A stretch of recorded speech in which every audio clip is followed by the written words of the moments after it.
Fé. Uma palavra que tem moldado a humanidade ao longo da história.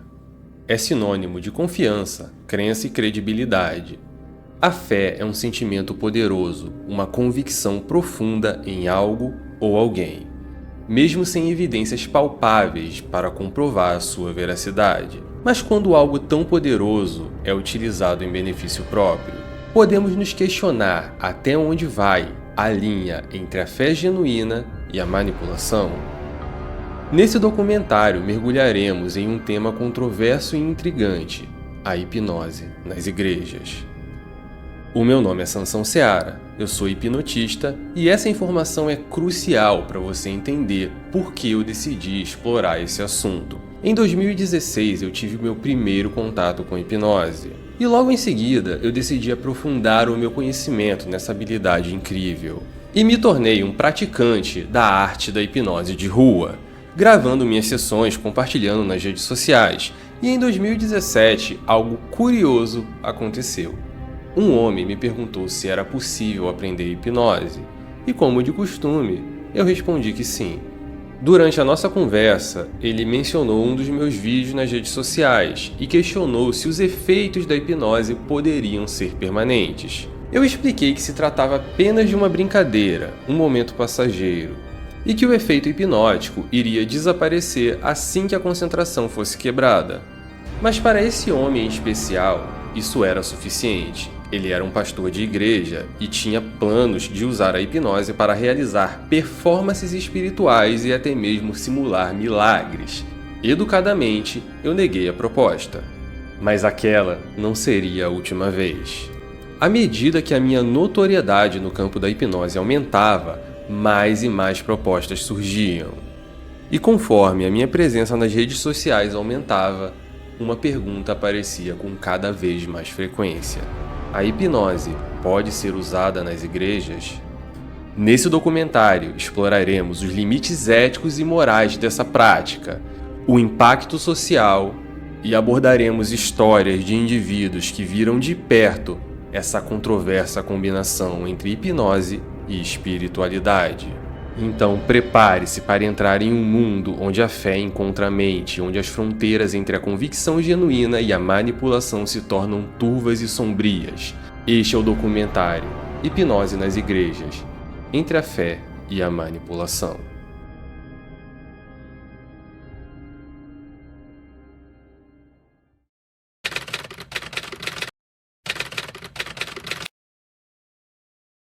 É difícil afirmar com certeza se todos os fenômenos que vemos pelas igrejas ao redor do mundo são resultados do uso da hipnose. No entanto, é inegável que alguns desses casos são claramente influenciados por essa prática. Sim, eu já vi esse vídeo e ele é bem interessante porque é algo muito característico da hipnose. Então eu acho muito improvável que esse pastor em especial não saiba que ele estava usando a hipnose. Porque as mãos coladas, ela é uma técnica inicial, ela tem um efeito fisiológico, ela causa uma dificuldade natural de você afastar as mãos, o que dá aquela fagulha inicial de experiência para a hipnose acontecer. E ele explica exatamente o que vai acontecer. As pessoas que estão com determinados problemas vão ficar com as mãos grudadas até eu orar. Quando eu orar, vai quebrar a maldição e ela vai soltar. Ele já diz para a pessoa o que vai acontecer. Vou deixar um sinal. As pessoas que tiver algum problema espiritual, eu vou deixar um sinal. E a mão fica colada, não solta. Como assim não solta? Não solta, fica presa. Só até eu orar. Aí eu oro, quebra a maldição, a mão solta na hora. É coisa forte. E em seguida, ele vai criando uma introdução muito eficiente. Ele vai dizer, você que está com problema disso, daquilo outro. Ele vai citando um monte de problema genérico que pode estar afetando qualquer uma dessas pessoas. E provavelmente a maioria dessas pessoas estão com algum dos problemas que ele está citando. Só que só as pessoas que têm esses problemas mais fortes vão se envolver emocionalmente com essa oração. Então faz assim com a sua mão. É uma oração rápida. Pode fazer sem medo, não tem problema nenhum não, tá, irmão? Senhor Deus, em nome de Jesus, quero orar por essa multidão que está aqui embaixo. Eu prometi que ia fazer essa oração ontem, então não posso deixar de fazer. Essas pessoas que estão aqui, Senhor, que estiverem debaixo de maldições, essas pessoas que estão aqui, que tiverem vícios, Essas pessoas que estão aqui, que tiverem problemas com drogas, essas pessoas que estão aqui, que tiverem qualquer tipo de doença espiritual, ou seja, doença colocada por demônios, eu quero pedir ao Senhor um sinal na terra. E o sinal que eu peço é esse: a mão dessas pessoas ficarão grudadas e não soltarão, Senhor. Ao tentar soltar a mão, as mãos ficarão presas, e assim nós saberemos que tem uma maldição que precisa ser quebrada. E aí ele reforça a sugestão, ele cita mais alguns problemas, insônia e algumas coisas nessa linha e diz: você que está com esse problema vai ficar com a mão grudada. Pai, que essas pessoas que sofrem de insônia, que sofrem de depressão, que sofrem de opressão, que as mãos permaneçam grudadas.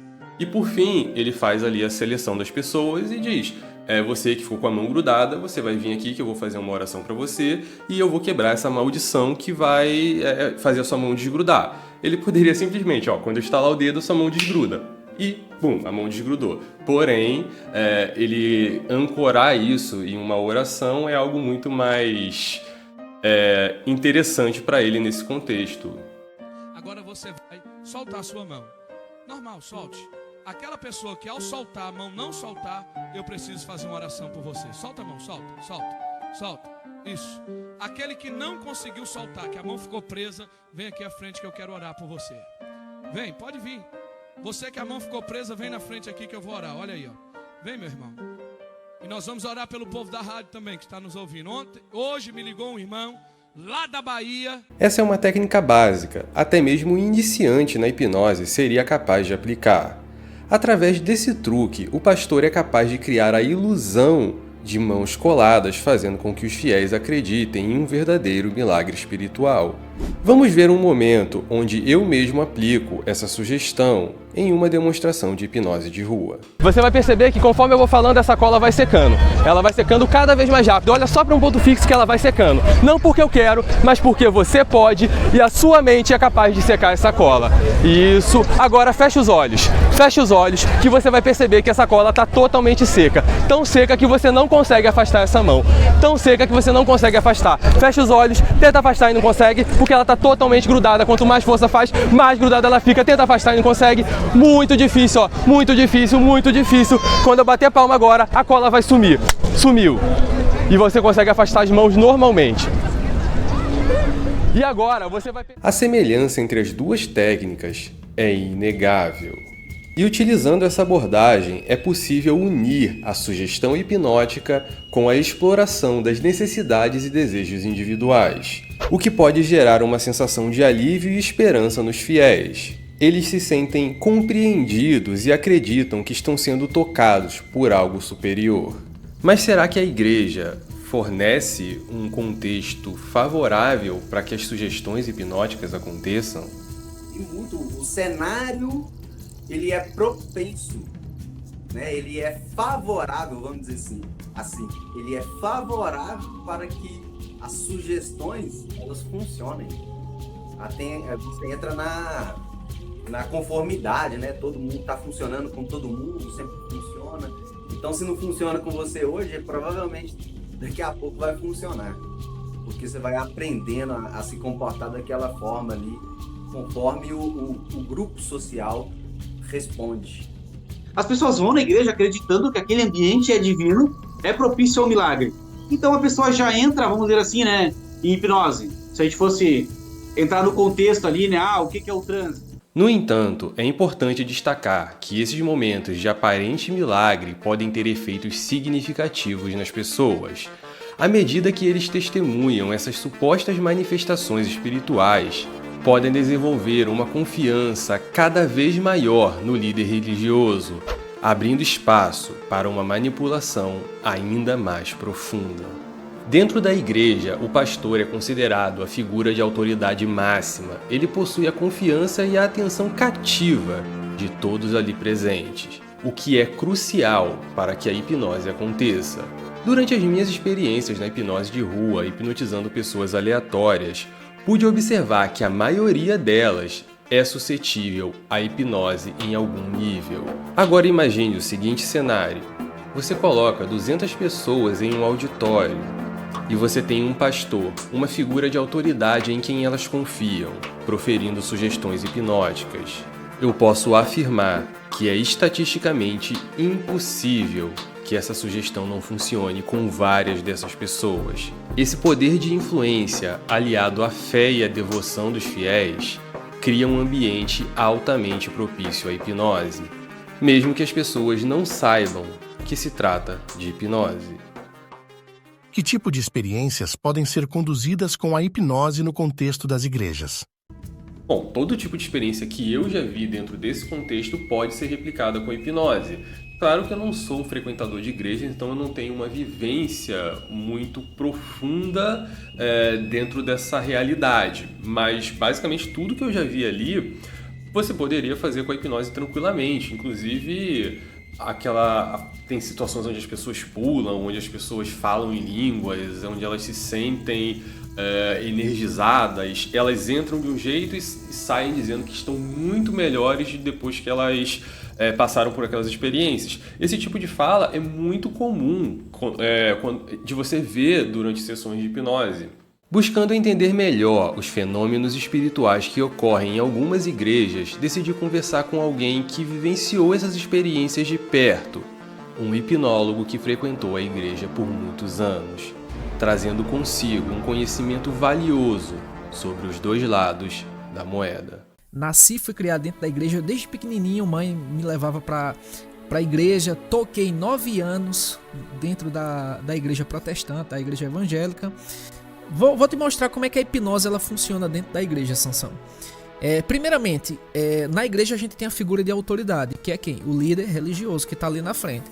Ou seja, a pessoa que ela tem autoridade, ela tem, digamos assim, a licença poética para poder falar o que quiser e ninguém questionar aquilo que está sendo feito.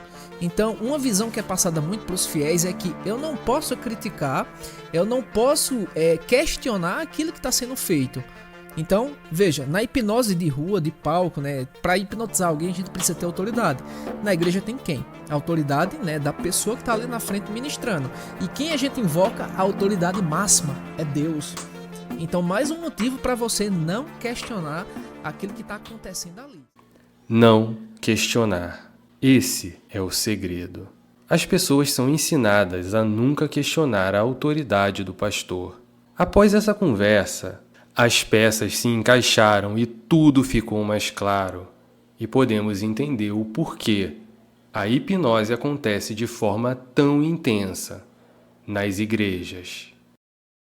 Jean-Martin Charcot, renomado médico neurologista do século XIX, deixou um legado impressionante no campo da neurologia e da compreensão da histeria.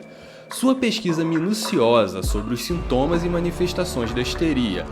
É importante ressaltar que suas abordagens de tratamento incluíam o uso da hipnose como técnica de terapia. Ele acreditava que a hipnose poderia ser eficaz no tratamento da histeria, induzindo sugestões terapêuticas e ajudando a aliviar os sintomas dos pacientes. No entanto, o que ele não imaginaria é que o seu trabalho daria origem a um dos fenômenos hipnóticos mais impactantes que existem, que transcenderia as fronteiras da medicina e da terapia e pisaria no território do inexplicável, se tornando um elemento misterioso e controverso que ecoa nos corredores das igrejas, onde experiências supostamente espirituais são desencadeadas. Ao explorar o legado de Charcot, entramos em um mundo fascinante onde a hipnose se confunde com a fé. Seus estudos e práticas pioneiras seriam usados para induzir experiências que são descritas como um verdadeiro encontro com o sobrenatural. Agora nós vamos entender os mistérios que vieram do trabalho que revolucionou a hipnose e atravessou o século. O toque de Charcot.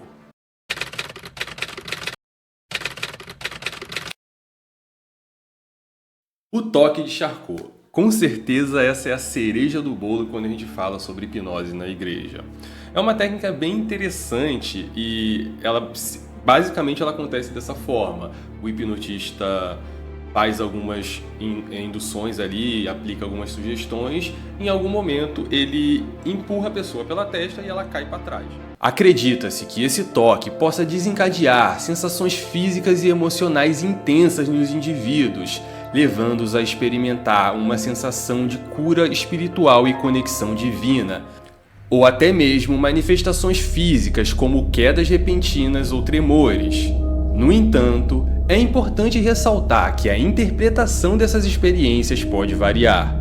Alguns acreditam que esses fenômenos são realmente manifestações espirituais, enquanto outros argumentam que são o resultado da sugestão hipnótica e o contexto religioso em si. Por que o toque de Charcot é tão usado por pastores nas igrejas? É um impacto visual.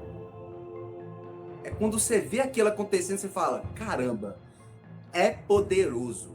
Aquele pastor, aquele líder religioso é bom. O toque de Charcot traz mais ou menos essa teatralidade. Claro, né? Todo o espetáculo da pessoa cair. É mais interessante você olhar do que fazer mãos coladas, por exemplo. Né? Com o avanço da tecnologia e o surgimento da internet, os fenômenos hipnóticos nas igrejas têm sido gravados e compartilhados amplamente, o que tem aberto uma nova possibilidade de questionamento e análise crítica. E essa disponibilidade de registros em vídeo tem permitido que pesquisadores especialistas e até o público em geral examinem de perto essas práticas. E esse debate levanta questões importantes como: essas manifestações são resultado de sugestão hipnótica? Sem dúvidas, esse é um tema polêmico, que gera um debate muitas vezes acalorado e um conflito de ideias e opiniões, onde cada um defende o seu ponto de vista, baseado nas próprias experiências individuais. Mas afinal, esses fenômenos contêm elementos sobrenaturais ou são apenas o uso da sugestão hipnótica? Eu acredito que existe o sobrenatural, eu acredito que existe esse tipo de experiência, mas é muito raro. Eu coloco esse tipo de experiência como coisas raras. Eu acredito que o que acontece na grande maior parte do tempo dentro das igrejas são sugestões. Mas na minha opinião não existe nada de místico, nem de esotérico, nem sobrenatural na aplicação do toque de Charcot. É simplesmente uma técnica de hipnose que você consegue aplicar e, por via de regra, ela tem essa forma mais impactante, né, de ser executada. Ao fazer uma busca rápida na internet, conseguimos encontrar uma tonelada de vídeos que nos fazem entender o porquê o toque de Charcot é tão usado e confundido com uma experiência sobrenatural.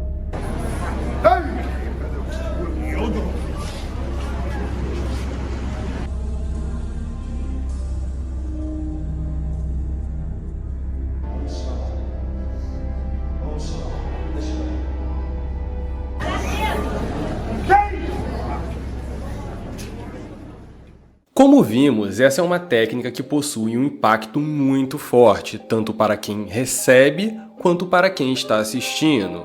Nesse momento, você está vendo como eu mesmo fiz a aplicação do toque de Charcot durante um curso de hipnose que ministrava. E eu posso te garantir, eu não fiz uso de nenhum recurso sobrenatural. Mas então, como ele funciona? Se não existe nenhum elemento sobrenatural que faça com que a pessoa caia, o que acontece? O que essas duas situações têm em comum pode ser resumido em uma palavra: autoridade. Embora eu não tenha me colocado como um líder espiritual, a condição de professor de hipnose me dava a autoridade necessária para executar o toque de Charcot. Mas é comum ouvirmos relatos de pessoas descrentes que foram à igreja pela primeira vez e ainda assim passaram por essa experiência, mesmo sem conhecer o pastor previamente ou mesmo ter ido à igreja antes. Seria essa uma evidência da intervenção divina nesse fenômeno? Esse é um questionamento válido. Na minha prática com a hipnose de rua, eu pude notar que não é necessário que as pessoas tenham passado pela experiência antes ou mesmo acreditem em hipnose para que ela funcione. E eu decidi tirar a prova. Eu fui às ruas para demonstrar se é possível aplicar o toque de Charcot em uma pessoa que nunca passou pela experiência de hipnose antes. seu corpo vai relaxando cada vez mais.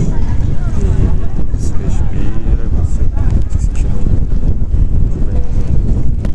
Isso, relaxa. Fica com os olhos fechados, relaxa. Se sentindo muito bem. E agora o seu corpo não vai se mexer, você não consegue mexer o corpo. Relaxa. Agora eu vou fazer um segundo teste com outra pessoa. E eu quero que você observe quantos segundos leva para o participante cair no chão. Respira fundo. Agora imagina seu corpo relaxando. 5, 4, 3, 2, 1. Se sentindo muito relaxado. Relaxa. Relaxa um pouco. Como vimos, foi uma aplicação bem rápida e ainda assim bem sucedida. Sensação muito boa, você descansa o seu corpo como se ia ver, você ia estar lá deitado já descansando. Relaxa muito. E essas demonstrações me deram um ponto de vista muito interessante sobre a intensidade da experiência e ficou muito claro que não se trata de um toque que leva a pessoa ao chão. E esse cair no chão, muitas vezes, é dado a esse evento, né, da pessoa ir até o chão, algo positivo, algo benéfico. Então as pessoas querem passar por essa experiência. Eu mesmo já vi situações onde a pessoa se sentiu frustrada por não cair. Ele chamou a galera no final e falou assim, ó, eu vou tocar em você. Se você se sentir abençoado, se você quiser receber o poder de Deus, você vai sentir. E você vai cair. E a galera se posicionava para segurar, né? Aí ele chegava, fazia uma oração, soprava na testa e só encostava o dedo. E a galera despencava no caso, né? Quando eu vi sobre o toque de Charcot, primeira coisa que eu lembrei, olha só, pastor usando a hipnose na igreja, eu vi, eu presenciei. O que eu mais fiquei impressionado, eu nem sei se dá pra chamar isso de toque de Charcot, mas a pessoa caiu, então eu vou colocar aqui no mesmo balaio. Foi um pastor que ele bebeu a água e ele cuspiu a água na boca da pessoa que estava ali, e a pessoa caiu para trás, e a pessoa deve ter até engolido a água, porque ela caiu para trás, como é que ela ia cuspir? E cara, eu fiquei assim, espantado. Mano, como que essa pessoa, como que todo mundo que tá ali vendo isso pode achar isso ok, cara? O cara bebeu água e cuspiu na boca da pessoa? Isso não faz o menor sentido. O toque de Charcot é uma técnica extremamente poderosa, capaz de manifestar os seus efeitos em segundos, levando o participante a um estado de relaxamento profundo. E os seus efeitos podem ser potencializados quando damos a ele um significado, tornando a igreja o ambiente perfeito para a aplicação dessa técnica. O toque de Charcot pode explicar precisamente alguns fenômenos que vemos nas igrejas.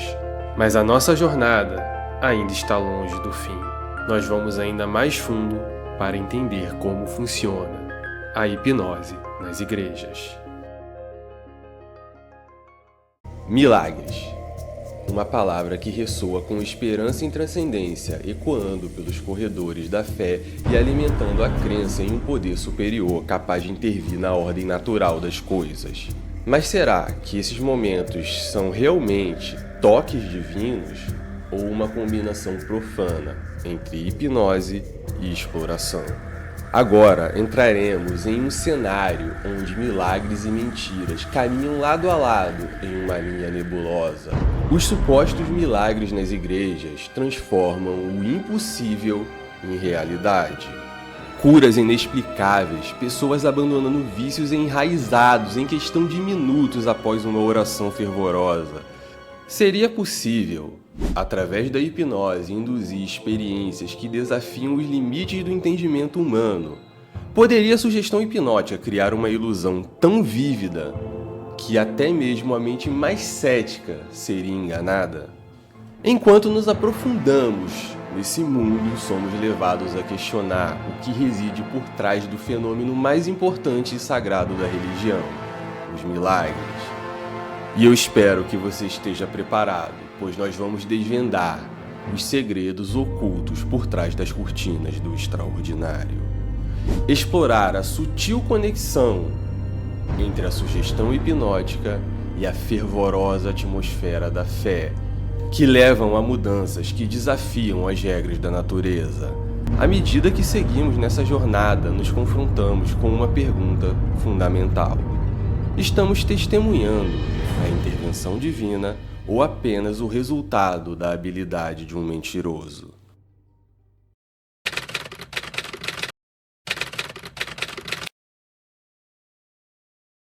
Quando a gente fala sobre milagres, né, que pastores operam nas igrejas, o que vem na minha mente, na maioria das vezes, são aquelas pessoas que recebem ali uma oração e elas abandonam um vício, algo que estava destruindo a vida delas, numa questão de minutos.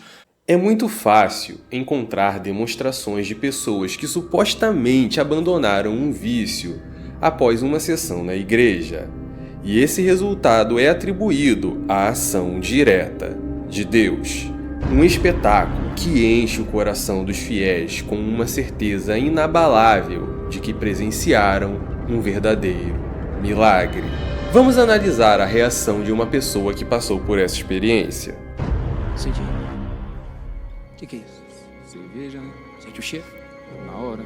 Dá uma golada aí. Quer a coroa? Não, te dá. Vou deixar aqui, tem uma outra aqui também. Eu vou fazer um desafio com você. Se você não sair daqui curado, traz aqui a Bíblia. Eu como a Bíblia, você bebe, cheira e usa. Você aceita o desafio? Com certeza, é o que eu mais quero. Aceita? Aceito. Põe a mão no teu coração. Pensa na droga. Ouça agora o que acontece após 3 minutos de tratamento. Lembra da cerveja? Toma aí.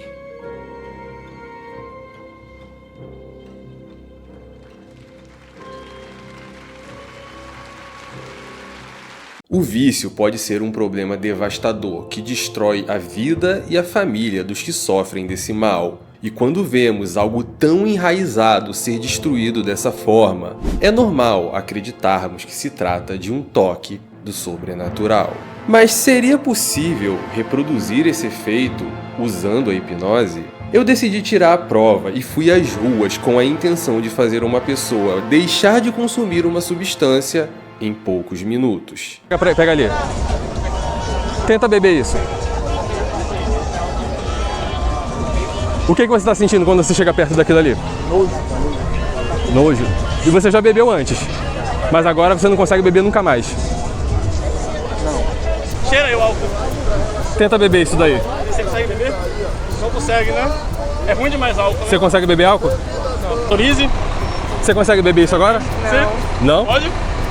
Você vai me gravar? Você consegue beber? Não. Tá. Tenta beber. Ó, tenta, só chega perto.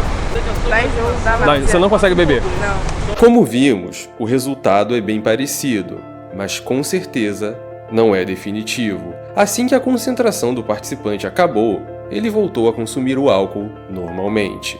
E esse é o ponto. Muitas situações a gente poderia explicar como o que o pastor fez foi aplicar uma sugestão hipnótica onde naquele momento a pessoa se sentiu enojada de fumar um cigarro ou de beber uma bebida, mas depois, assim que ela saísse dali, tudo ia voltar ao normal. Muitas vezes as pessoas estão cegas pela própria fé e estão dispostas a acreditar em qualquer coisa, ainda mais se tratando de algo supostamente benéfico e positivo, como um milagre.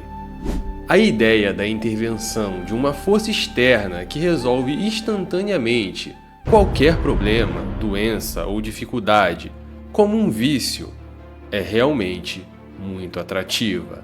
Como vimos, eu consegui replicar o mesmo efeito usando a hipnose, com uma diferença: eu não prometi uma cura definitiva. Mas quando a intenção é apenas criar a ilusão de um milagre, alguns minutos de efeito são mais que o suficiente. E o que acontece quando as pessoas têm uma recaída e voltam a se entregar ao vício? Essa pergunta é muito interessante e revela a maestria dessa manipulação, pois a cura espiritual é proporcionada pela própria fé do indivíduo, transformando o pastor em apenas uma ferramenta que não pode ser responsabilizada. Aquela suposta falta de fé do crente não respinga no líder religioso, porque o líder religioso, ele fez a função dele, ele executou a missão dele, que foi lá utilizar as palavras, tocar na pessoa e momentaneamente retirar aquele vício. Agora, daqui pra frente, é com você. Então, assim, pra ele fica confortável. Ele pode fazer, falar o que quiser. Aí você ia pra buscar uma melhora, pra buscar uma cura, mas você não consegue, então você começa a pensar assim, ó, eu não sou merecedor, porque o padre, o pastor, o bispo, ele vai dizer, se você tiver fé, irmão, Deus vai te dar graça. Então, qual que é a justificativa? Eu não tenho fé. A combinação de sugestão hipnótica, atmosfera emocional e a crença no poder espiritual pode levar os fiéis a experimentar sensações de alívio ou euforia, o que pode ser interpretado como uma libertação do vício. Muitas vezes, a fé das pessoas é tão forte que elas estão dispostas em acreditar em milagres instantâneos. Isso pode criar uma sensação de mudança imediata, mas é essencial considerar que a hipnose não é uma solução mágica. Seria impossível afirmar que em todos os casos onde isso aconteceu, foi resultado do uso da hipnose, mas vimos como a hipnose pode replicar esses efeitos com perfeição, o que corrobora as suspeitas de que muitos desses casos se tratam apenas de uma performance. O meu vizinho bebia muito e todos os dias. Ele foi a uma igreja e depois de uma oração poderosa, ele nunca mais bebeu. Como explicar isso? Isso ia depender de um ponto. O quão emocionalmente envolvida essa pessoa tá nesse ritual que foi feito. Na justificativa que eu tô dando para ela largar esse vício. O rapaz estava cortando meu cabelo, comentando que o sogro dele, né, fumava muito. Veja, fumava. Ou seja, naquele momento já ele quis dizer que não fumava mais. Todo mundo orientou ele a buscar um atendimento, né? Para poder ajudar ele, fazer um tratamento. Não tem nada disso não. E aí a namorada desse rapaz que estava cortando meu cabelo chegou no pai dela um dia e falou assim: pai, se você continuar fumando desse jeito, você não vai estar vivo para ver seus netos. Acabou. Ele nunca mais fumou. E é possível, né, que uma pessoa largue um vício definitivamente? Sim, realmente é possível. Você vê casos nesse sentido aí de pessoas que realmente mudaram de vida a partir de uma oração.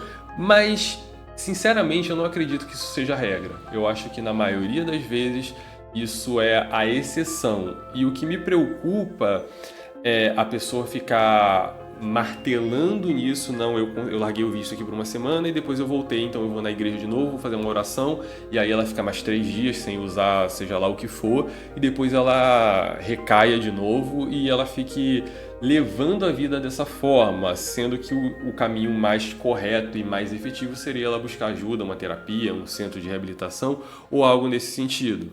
É fundamental lembrar que, embora algumas pessoas possam se beneficiar dessas experiências supostamente espirituais nas igrejas, outras podem ser vulneráveis à manipulação e expostas à exploração da sua fé.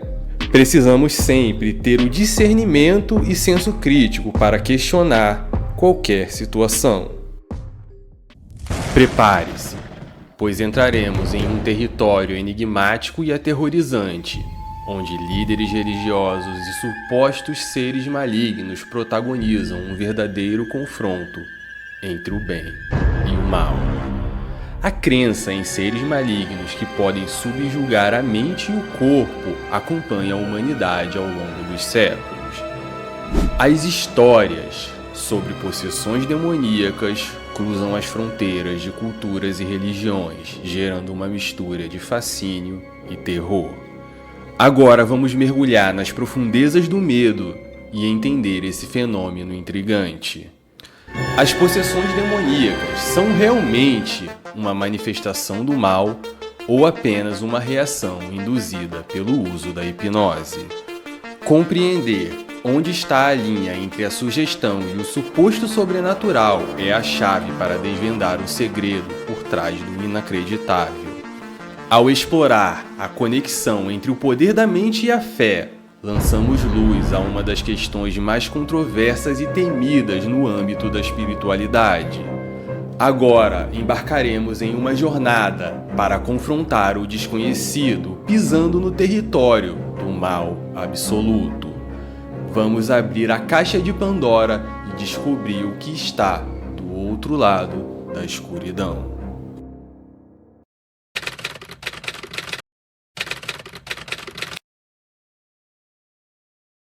É possível, sim, você aplicar uma sugestão hipnótica para a pessoa achar que ela é outra pessoa ali durante a sugestão hipnótica.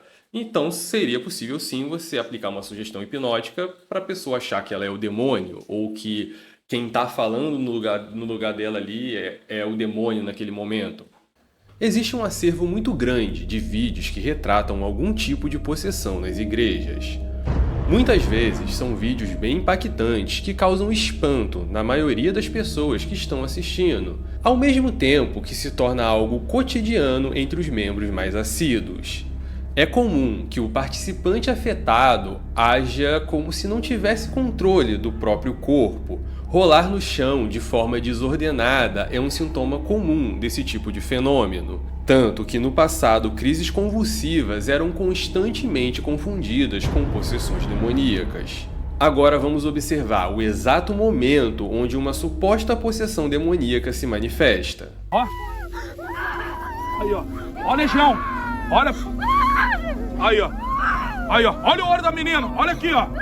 Desviou 7 demônios a mais. Olha essa aqui, ó. Parou todo mundo. Olha pra cá as crianças, ó. Ó. Olha o que o demônio faz. Parou. Em nome de Jesus. Em nome de Jesus. Olha o que o demônio faz. Se tiver mais demônio, vai manifestar aí, ó. Tá? Faz silêncio, igreja. Faz silêncio, igreja. Tá amarrado. Faz silêncio. Ninguém dê glória, ninguém diga aleluia. Faz silêncio. Com certeza são momentos que causam muita aflição. É natural que as pessoas se sintam incomodadas e até assustadas ao presenciarem esse tipo de situação. E muitas vezes as pessoas vão interpretar isso como uma manifestação do sobrenatural. Mas teria uma explicação natural para uma reação como essa? Ao fazer uma pesquisa pelo termo abirriação, encontramos uma definição. Descarga emocional pela qual o indivíduo se liberta do afeto que acompanha uma recordação de um acontecimento traumático.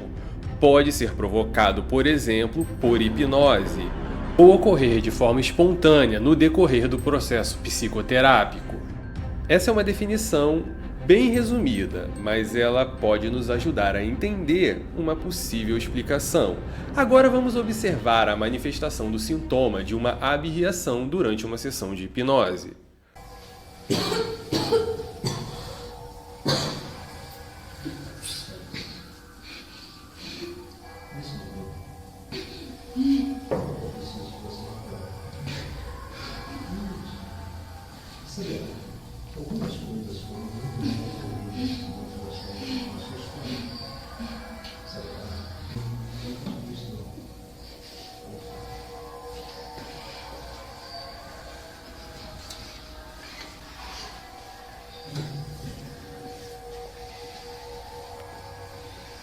Vem cá. Excelente. A sua mente agora saberá que tratou de alguns problemas e algumas situações que deixarão de... Podemos observar uma reação muito parecida com a da suposta possessão demoníaca. Aquilo ali não é liberar, não é expulsar demônio, expulsar espírito. Porque senão, você expulsou o espírito, ele não volta. Como que a pessoa, todo dia ela tem um espírito? Aquilo ali é terapia. Aquilo é terapia. É a mesma coisa de você gritar, de quebrar prato. Você alivia na hora, amanhã acontece tudo de novo. Então você tá cheio de espírito no corpo. Eu percebo também que aquelas pessoas que têm uma vida mais equilibrada lá fora da Sansão, elas não passam por esse tipo de experiência, mas aquela pessoa que está lá embaixo, ela constantemente, elas têm essas reações que é uma forma do corpo, liberar essa demanda emocional. Mas em alguns casos podemos observar uma reação um pouco diferente, onde o suposto demônio age de forma mais consciente, ficando de pé e muitas vezes até falando. Nesse caso, existe uma personificação muito mais forte da entidade que está em posse daquele corpo. E agora nós vamos assistir um vídeo que demonstra com perfeição esse tipo de situação. Furiosa. Olha aí. Olha meus olhos. Aqui é. Silêncio! Legião. Legião. Se soltar aqui, quebra tudo. É legião brava. Olha aí, diga queima ele, igreja. Olha pra mim, dá com um abraço. Fica tranquilo.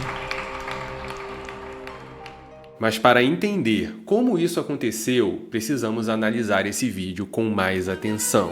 Tem um momento onde ele pede silêncio e ele diz: eu vou colocar um cadeado na sua boca, o que é uma metáfora muito comum na hipnose de você utilizar quando você quer pegar a voz de alguém ou, enfim, fazer com que a pessoa não consiga falar. Silêncio! Anjo, coloca um cadeado na boca. Em um outro momento, que eu acredito que seria o momento principal, onde ele iria finalizar todo aquele espetáculo, que ele faz a menina cair. E ele, desde o início, ele vai avisando: olha só o que vai acontecer, eu vou chegar perto, ela vai cair, olha só, eu tô chegando perto e caiu. E a menina cai. Vou chegar perto, olha o que vai acontecer, ó. O diabo não aguenta o poder de Deus, ó. Vai cair pra trás, ó. E ele diz: acabou, e ela meio que volta a ter as reações, mas bem rápido, ou seja, supostamente o demônio não foi embora, ele ainda tá ali. E ele tá cansado, já deu o horário, quer ir embora, não sei o que aconteceu, ele fala: não, acabou, agora acabou, não dá mais. Olha aí, chega, acabou. Todos. Em nome de Jesus. Acabou. Chega. Em nome de Jesus. Acabou. Como vimos, a comunicação usada condiz com a aplicação de sugestões hipnóticas, e o contexto é favorável a esse tipo de reação. Em ambientes religiosos, a atmosfera é preparada para que os fiéis se abram para essas experiências espirituais, e a crença em entidades demoníacas pode torná-los ainda mais suscetíveis a esse tipo de sugestão. E na maioria das vezes existe um dia específico para esse tipo de culto acontecer, ou seja, as pessoas já estão esperando que esse tipo de fenômeno aconteça. E quando um líder espiritual, carismático e influente se depara com uma pessoa vulnerável e ansiosa por soluções para os seus problemas, a combinação desses fatores pode criar uma situação onde a sugestão de possessão demoníaca se torna ainda mais poderosa. Essa é uma crença profundamente enraizada na mente do fiel, pode ser explorada e amplificada através de técnicas de sugestão utilizada pelos líderes religiosos. A mente humana é extraordinária e, quando confrontada com uma explicação sobrenatural para suas dificuldades, pode abrir espaço para o inimaginável. Eu já assisti um vídeo onde o pastor retira um demônio com as mãos. Ele puxa um papel ou algo parecido que representa o espírito dentro da mulher. Como isso acontece? Sim, eu já vi alguns vídeos assim, onde o pastor ele expulsa o demônio de uma maneira mais física. Normalmente ele toca na pessoa, faz alguma oração e puxa algum objeto, um pedaço de carne, às vezes um papelzinho enrolado que simboliza alguma feitiçaria que foi feita. E é um tipo de situação que é bem impactante, né? As pessoas ficam muito impressionadas quando eles veem esse tipo de fenômeno. Nesse caso, não se trata do uso da hipnose, e sim de um truque de mágica. E nesse vídeo específico que a gente vai analisar, isso fica ainda mais claro, muito porque a participante pede para ver o bolso do pastor. O pastor, ele tá segurando um microfone como esse e falando no microfone. Mas antes de mostrar o bolso para a participante, ele troca o microfone de mão, vai até o bolso, pega um objeto e depois ele volta o microfone para essa mão e segura junto com o objeto.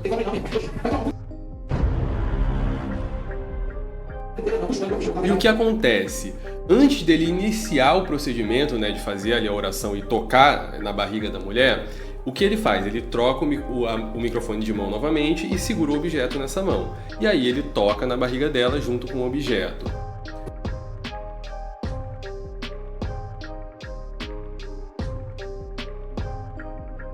E em seguida é muito simples. O que ele faz é apertar bastante a mão contra a barriga da mulher e fingir que está puxando o objeto lá de dentro, o que causa um impacto visual muito grande. Tá vindo a amarração, tá vindo. E a bruxaria tá.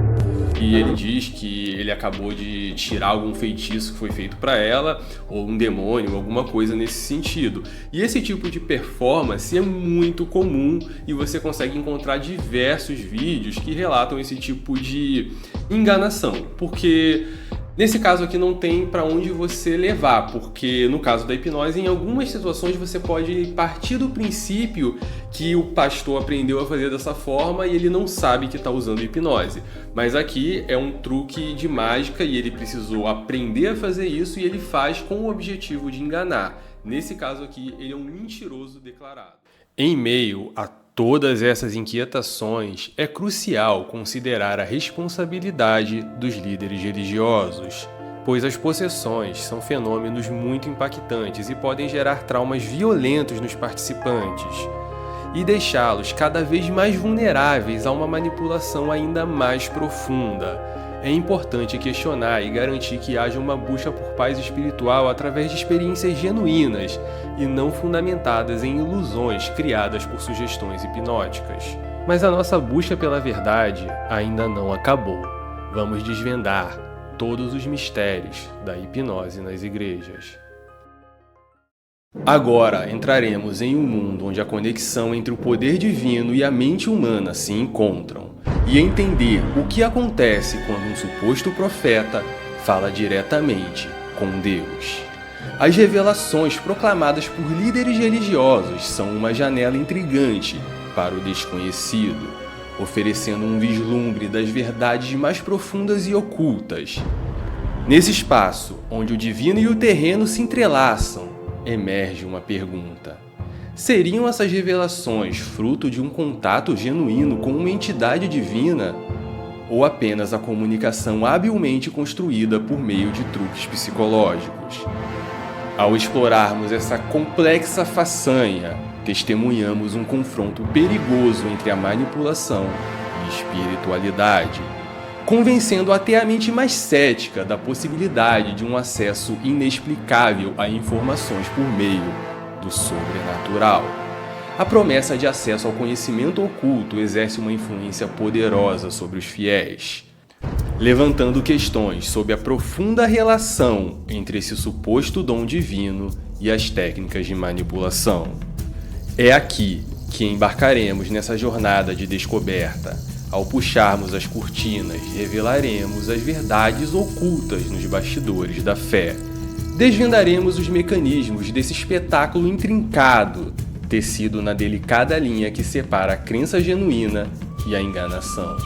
Nesse momento, eu te convido a contemplar o que está por baixo dos véus que encobrem o misterioso dom das revelações.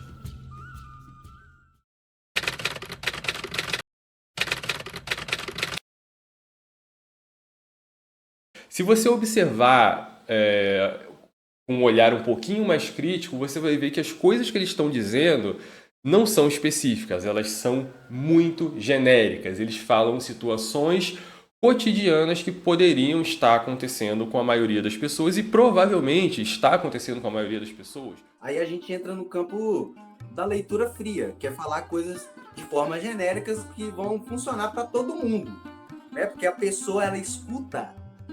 Repito, as pessoas, elas precisam acreditar em algo, elas precisam dar significado para aquilo que está acontecendo, para aquilo que ela está vendo e ouvindo. Então, se eu falo uma coisa genérica, eu preciso dar um significado para isto que foi falado genericamente.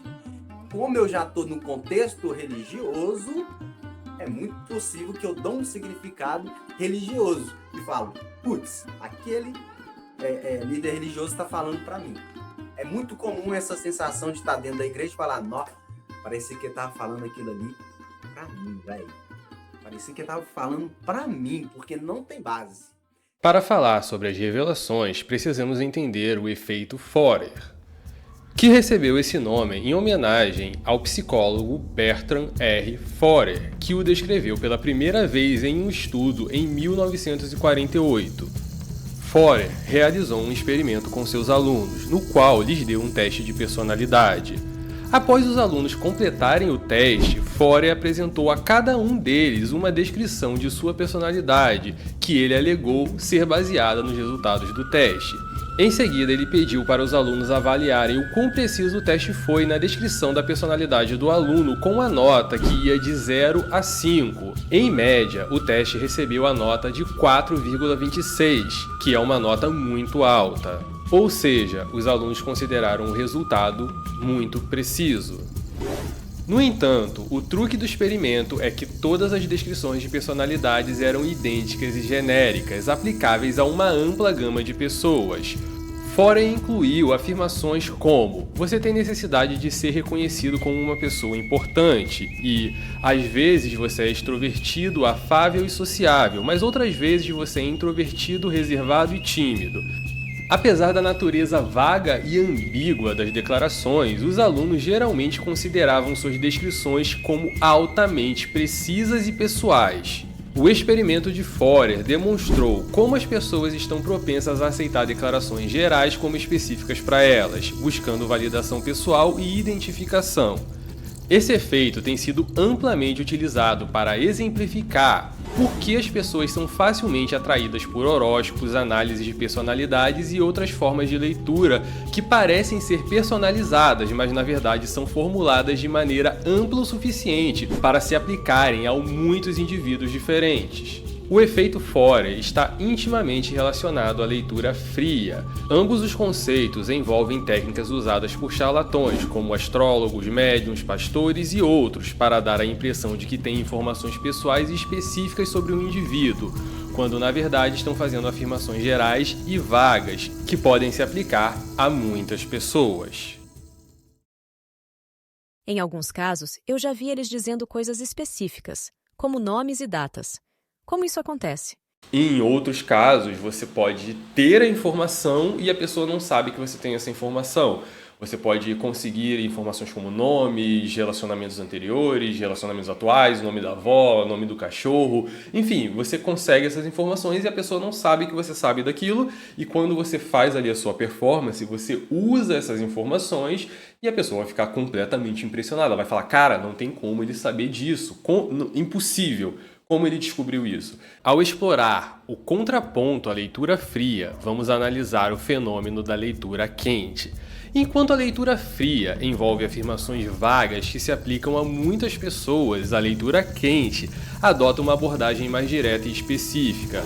Nesse contexto, aqueles que realizam a leitura quente parecem possuir informações detalhadas e personalizadas sobre o indivíduo.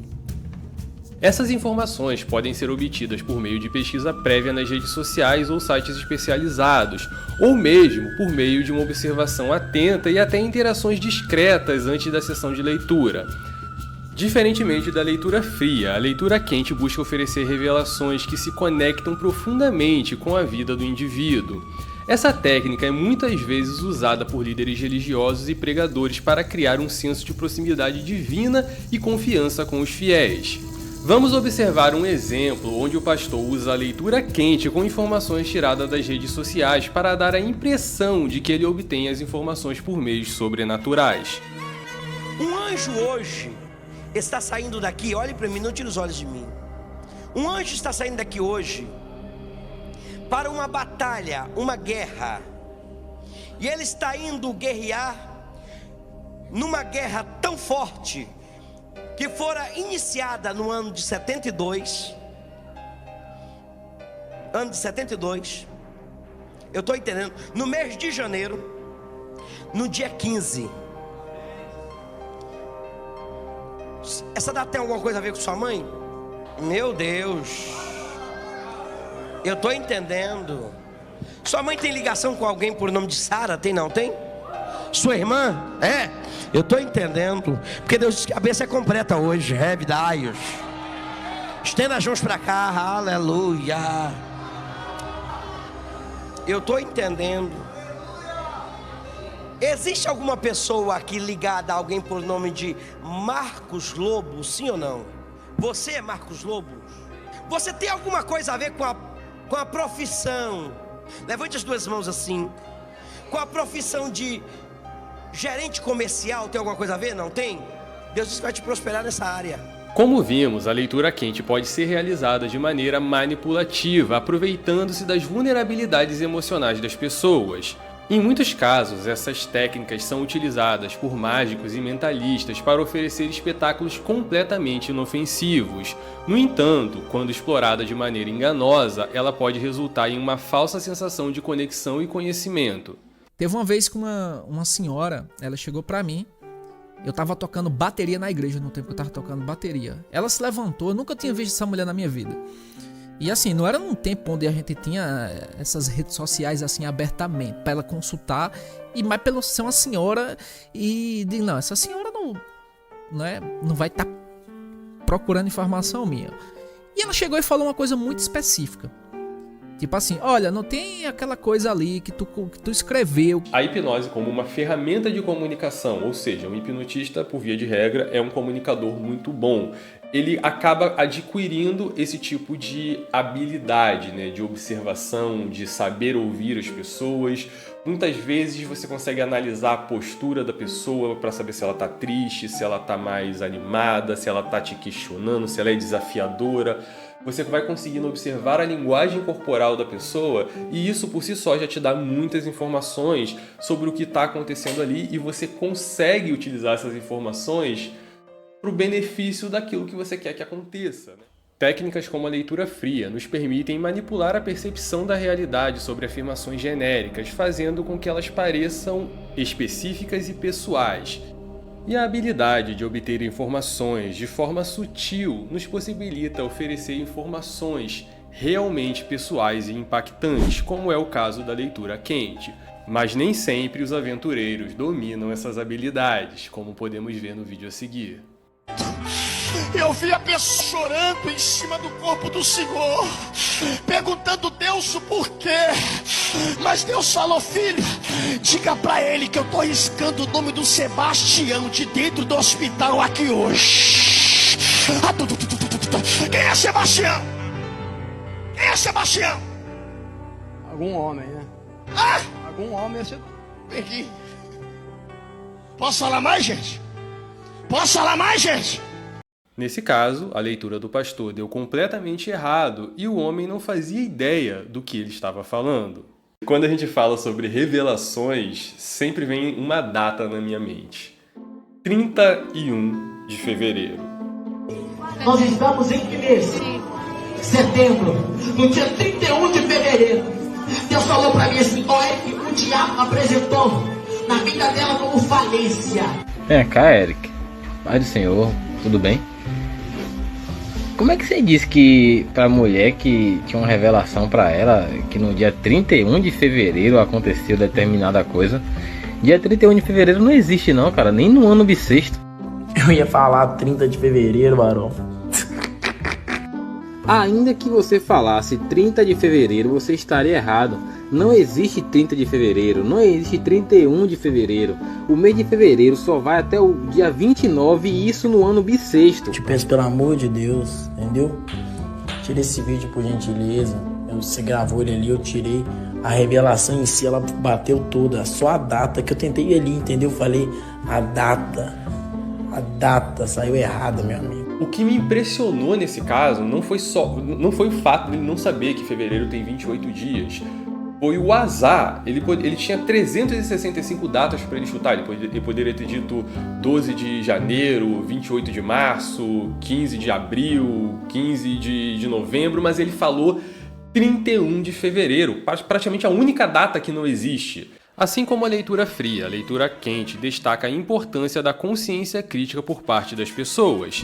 Discernir entre informações autênticas e tentativas de manipulação requer uma compreensão sólida das técnicas envolvidas e da capacidade de avaliar as intenções por trás das mensagens oferecidas. A busca pela verdade e por experiências autênticas é fundamental, principalmente por parte daqueles que oferecem auxílio espiritual.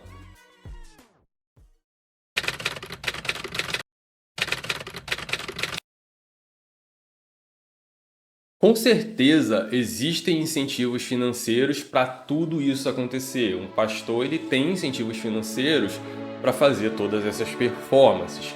Eu já pude presenciar dentro da igreja pastores que dizem assim: olha, amanhã vai ter o culto da escola dominical, você vai trazer a melhor nota que está dentro da sua carteira, porque para Deus tem que ser o melhor. Você quer receber o melhor? Então você tem que fazer o melhor para Deus. Se você não tiver dinheiro, traga um objeto de valor da sua casa que a gente vende em nome da igreja e a gente utiliza para o mantimento da igreja. E agora, se eu tenho o poder de Deus, eu falo assim, ó, agora, irmãos, a igreja não se mantém sozinha. Irmãos, você tem que acreditar, você tem que ter fé, como o João aqui que eu curei das drogas. Irmão, vem, vamos doar dinheiro, vamos dar dinheiro. É natural que uma entidade religiosa precise de recursos financeiros para manter as suas atividades. Mas e quando essa busca por recursos se torna pessoal? Aonde desenhamos a linha entre o justo e a exploração? Muitas vezes podemos ver pedidos de doações exagerados, eventos para arrecadação de mais e mais dinheiro e até a venda de produtos que são, no mínimo, questionáveis. Graças a Deus, meus pulmões são ótimos, são ungidos, né? E aí, ó, que maravilha. Você vai levar esse balão com o ar do pastor e o ar da pastora. Não é isso, pastora? Com certeza. Por apenas R$500 você vai alcançar a sua bênção aí em 2022. Olha que maravilha. Como é barato, tá? Então adquira já o seu ar profético. Amém, meus amados? Eu vou no Rio Jordão mergulhar por vocês. Eu pedi que as pessoas ponham as digitais na capa de batismo. Alguém já fez isso? Quem já fez isso? Quem não fez ainda faça. Seja uma das 8.000 pessoas, ou até no mínimo com uma oferta de R$300. Amém? É justo que as pessoas que utilizem a estrutura da igreja, que frequentem aquele lugar, elas contribuam para manter aquilo ali funcionando. Mas tem casos que eu acho que passa um pouquinho do limite, que é um pouquinho exagerado, onde essa busca por recursos ela se torna excessiva e para ganho pessoal do líder que está ali na frente. Então assim, já vi ao ponto de pessoas chegarem e dizer assim, Sansão, e se você não tiver nada de valor em casa, se você não tiver dinheiro, faça um empréstimo, peça emprestado, mas dê seu voto de fé a Deus, que Deus vai lhe honrar. O negócio, ele é calculado, ele é bem feito, independente se você não alcançar em vida a prosperidade, tá tudo certo. Porque o que importa mesmo pro religioso é ele morrer e ir pro céu. A ampla exposição e o reconhecimento podem aflorar um dos pecados mais perigosos e sedutores, a vaidade.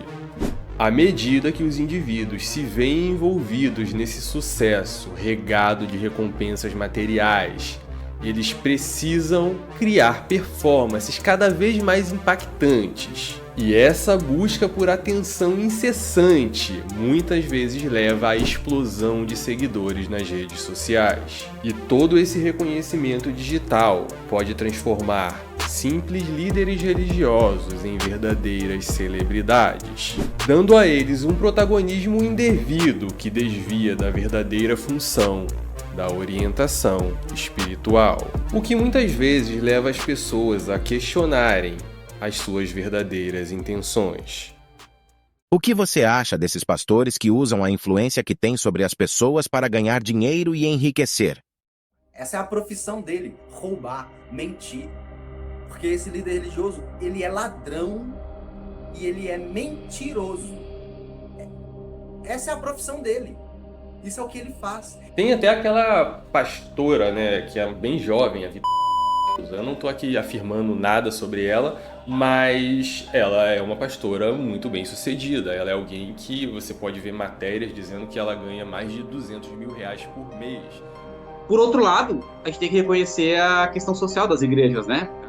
Minha mãe, que já faleceu também, ela vivia na igreja. Ela era católica, vivia na igreja também. E assim, ó, ela tirava dela para dar para os outros. Todo o evento da igreja ela doava coisas para a igreja, ela tirava dela para dar para os outros, ou para doar para a igreja. E ela ajudava muita gente pela igreja, né? As igrejas, de fato, têm um papel muito importante. São um espaço onde os indivíduos encontram conforto e orientação espiritual. A missão de espalhar o amor e a empatia é realmente algo louvável. Afinal, muitas igrejas se envolvem ativamente em ações de caridade, como doações de alimentos e roupas, e também na reabilitação de dependentes químicos, o que pode ser a garantia que algumas pessoas continuem existindo.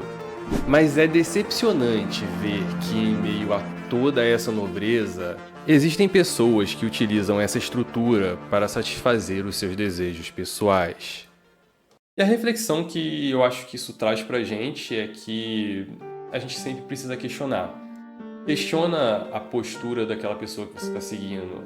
A postura dela é condizente com aquilo que você acredita, com aquilo que ela mesma está pregando? Faz esse questionamento, porque é só o que a gente pode fazer.